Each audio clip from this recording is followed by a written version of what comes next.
What's up guys, welcome back to my story segment. If you guys haven't seen the first two videos yet, please make sure to watch those first or else none of the story will make sense and it'll be just a bunch of spoilers. So if you haven't, I'm going to give you a second to leave. I'll know if you're there. I don't know. Alright, now that everyone's gone, let's hop into the story of Moon Priestess Returns.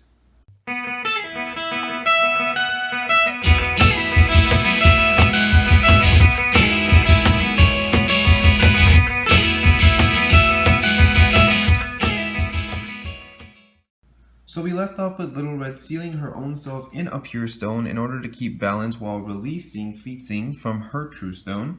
And when Feithsing is released, she knows something is wrong because it's been 1,000 years. She feels as though, she could see the Great Ones coming out. There's everything going wrong. The world's going in havoc. So she needs to get into contact with Kaguya. So she summons her familiar of Holy Wind to get her some clothes first because she's apparently naked. She specifies that a hat is very important and then sends familiar off to Kaguya. Meanwhile, Zero's also at this castle where she of course guards the True Stones, the Castle of Heaven that now crashed. What I'm not 100% clear on is I don't know if Little Red herself and Zero know of each other's existence on this castle. I mean, it would only make sense. I think it might actually kind of fit the lore too because Little Red can't be, your resonators can't be affected by gains. So if it's like minus 200, 200, it doesn't affect any of your resonators, which is kind of cool because it would mean, even though Zero is really powerful and that's actually her effect, they can correspond and live together without maybe having some problems. I'm not 100% sure because it also makes me a little confused because if Zero's, let's say, guarding the True Stones and like they're not in the same room because I doubt she just stands in front of the stones all day, but let's say the True Stones are in this room and Kaguya kind of stands on this altar or some throne or something over here. I doubt Little Red was like fighting for 3 days and like Zero just didn't notice and she's like, oh excuse me Zero, I'm gonna just get in here and seal myself in a stone and release Feithsing without you noticing. But that is possible that that's what happens because as Feithsing exits this, I guess, room, she comes into contact with Zero.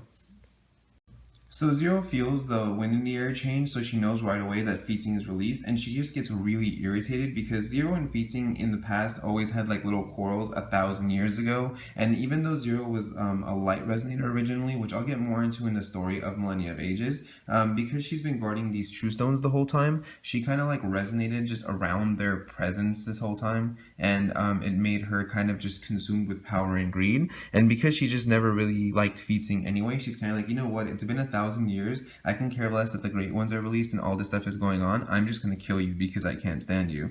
And Feithsing's kind of like a super troll. She's like very like playful and not really like the angry type, and she's kind of just like, well, you look like crap and your like clothing is really ugly, and Zero's just kind of like, that's not important right now, So this is where like they got into a huge fight, and this part's kind of improvised, but I'm gonna go along with it anyway. So Zero's gonna be here and Feithsing's gonna be over here. So Zero's gonna summon all of her like little phantasm thingies. And because I'm saying this because the bottom reads, and there is no end, it never ends. And this is something Feithsing is saying. So most of their fight is actually like real. I'm not making this part up, but this original with the spawn of this stuff, I'm just kind of like, yeah, I'm just gonna throw that in there because it looks cool. So of course she can't use her familiar Holy Winds to counter this because she sent them to Kaguya, so that's okay. But Feithsing is kind of just like flying around, blasting them all with wind. So we're just gonna make these disappear. And then this is when Zero kind of gets the edge. She out of nowhere uses her Bind of Gravity, which is not a joke, like I said. It says, shut up kids, Zero the Magus of Null. She equips it to Feithsing, and Feithsing can't move, and this is where she's kind of like, you know what, it's over, like I can't do this anymore, I've hated you this whole time. So she starts charging her strongest attack, which is of course Void Blast, and Feithsing's kind of giving her the speech like, don't do this, like what are you doing, there's such important matters to attend to. So as she shoots out the Void Blast, Feithsing uses her barrier of wind, so even if she's sealed with the Bind of Gravity, she tells Zero that, wherever there's wind, I have this advantage. So as it's about to hit her and it's getting deflected, she then uses Exceed, which also, this part's kind of improvised, but the only reason I say so is because the flavor text on this is, that's my win, and that's what Feithsing is saying. So she's saying, I just won. So she at first starts, deflecting this and then counters it and shoots it back. It destroys all of Zero's armor and she's kind of just left for just being like a second away from being killed. And so Feithsing kind of walks up to her and she's kind of like, oh, don't be silly, why have you always been fighting me? And Zero's like, well, finish me off and all dramatic and stuff. And Feithsing's like, nah, it's cool. Like, don't worry, homegirl.